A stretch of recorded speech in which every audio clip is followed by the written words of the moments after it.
Olá pessoal, tudo bem? Esse é o Cinessemia, sou Roberto Carlos. Vamos falar sobre socialismo científico em Karl Marx.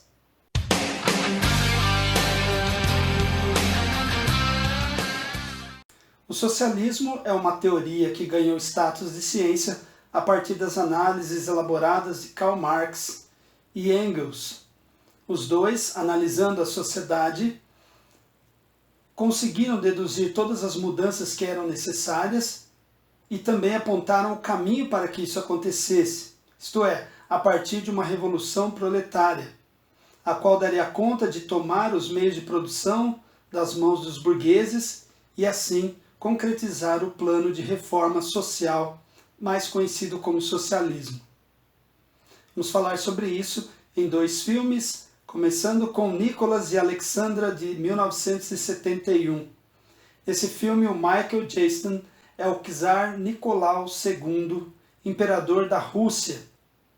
A Rússia, que saía do século XIX, na transição para o século XX, como um país basicamente rural, quase feudal, e que se depara com alguns adversários, tal como o Japão, na guerra de 1905, e também com um episódio que vai marcar a sua história, o Domingo Sangrento, de 22 de fevereiro de 1905. A Rússia, do ponto de vista da realeza, do imperador, era apenas luxo e ostentação, riqueza e glória. Mas do ponto de vista do povo, dos seus súditos, era um país miserável, com desemprego, com fome e miséria. Então esse contraste é que vai marcar as lutas sociais na Rússia. É isso que vai levar um grupo de pessoas enorme para as ruas de São Petersburgo, e esse grupo, numa manifestação pacífica pedindo comida, vai ser recebida a balas, vai ser rechaçada com violência pelas tropas do czar Nicolau II. E é esse episódio que vai ser conhecido como o Domingo Sangrento. Ele vai desencadear uma das maiores rebeliões sociais da história. Uma rebelião que vai pôr em curso um plano de sociedade diferente de tudo que existia até então, baseado na noção de igualdade social. Mais do que isso, pela primeira vez na história, um governo socialista vai começar a ganhar forma, vai sair da teoria, das páginas dos livros, vai ganhar a rua e vai ocupar o seu lugar na história. Daí em diante serão muitas conspirações, muitas sedições, intrigas, traições, perseguições, que vai culminar na queda do governo do czar. Porque o czar, mesmo diante de toda a estrutura, de toda a situação naquele momento, ele vai teimar em manter a Rússia na Segunda Guerra, e isso era uma contradição insuportável. Essa contradição vai tornar impossível a sua permanência no poder. E é diante disso que, em março de 1917, ele renuncia, já em meio ao auge da Primeira Guerra Mundial. Nesse sentido, a Rússia abandona a Primeira Guerra Mundial para cuidar dos seus problemas internos, e aí o conflito fica desequilibrado. Depois tem a entrada dos Estados Unidos, que acaba reequilibrando aquele confronto. Então, nós temos de um lado as ideias marxistas ganhando corpo, se solidificando, e temos na prática o comando de Lenin, que vai dar então um segmento às ideias do Marx e vai colocar a Rússia no caminho do socialismo, e ela vai se transformar depois em União das Repúblicas Socialistas Soviéticas. O outro filme é A Revolução dos Bichos, de 1999. Nesse filme, o Jones é interpretado pelo ator Peter Postlethwaite. Ele, na verdade, está representando, simbolizando o czar, o antigo imperador russo.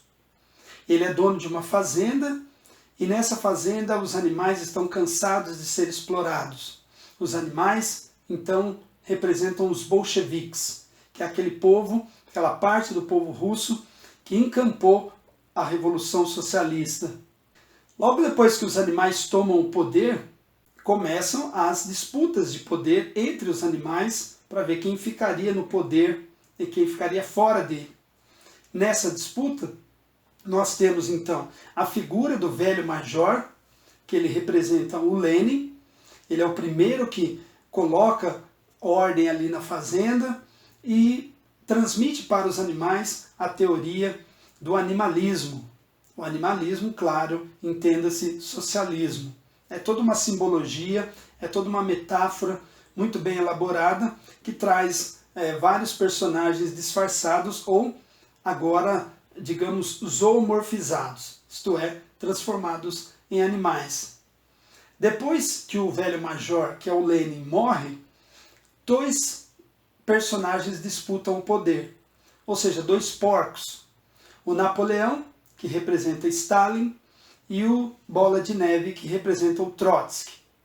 Conforme a história da Rússia, nessa queda de braço, quem leva vantagem é o Stalin. Ele predomina no poder e o Bola de Neve é obrigado a fugir da fazenda para não ser morto pelo Napoleão. Pela história, o que nós sabemos é que mesmo tendo fugido, Trotsky depois é interceptado no México e lá assassinado. Então toda essa metáfora foi elaborada por George Orwell nesse livro chamado Revolução dos Bichos, se tornou um dos grandes clássicos da literatura mundial, um best-seller, por assim dizer, e que não só inspirou toda uma geração, alimentando o imaginário de muita gente, mas também inspirou esse filme, que é uma, por assim dizer, uma animação, né? Porque os animais meio que falam, meio que são conduzidos a certas situações, como se estivessem atuando e realmente incorporando aquelas falas, aquilo que eles estão expressando, parece que é o que os animais realmente estão sentindo. É um filme maravilhoso, é praticamente um milagre do cinema. O enredo é lógico, baseado na Revolução Russa. Todas as semelhanças não são meras coincidências, elas são propositais, foram pensadas nesse sentido e para ter esse efeito. O filme todo revela o quê? Uma das máximas de Karl Marx, que a história da humanidade se revela na história das lutas de classes. Então ali no filme, a classe dos animais está lutando contra a classe dos homens, mas depois dentro da classe dos animais, assim como lá na Revolução teve a luta entre bolcheviques e mencheviques, ali também teve a luta entre os dois porcos, o Napoleão e o Bola de Neve, e prevaleceu o Napoleão. E aí fazendo também a referência ao Napoleão, que foi o grande ditador francês, com a figura do Stalin, que foi o grande ditador russo. Então, dois filmes sobre socialismo científico em Karl Marx. O primeiro, um drama histórico, biográfico, Nicholas e Alexandra, de 1971. Alexandra, no caso do título, é a mulher do imperador, um imperador que levou ao limite a sua teimosia, mas foi derrubado por uma revolução social.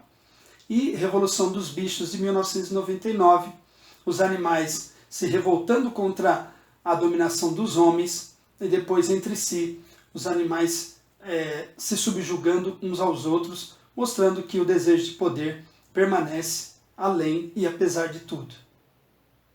É isso aí, gente. Nos vemos no próximo vídeo. Espero que vocês tenham gostado. Até mais!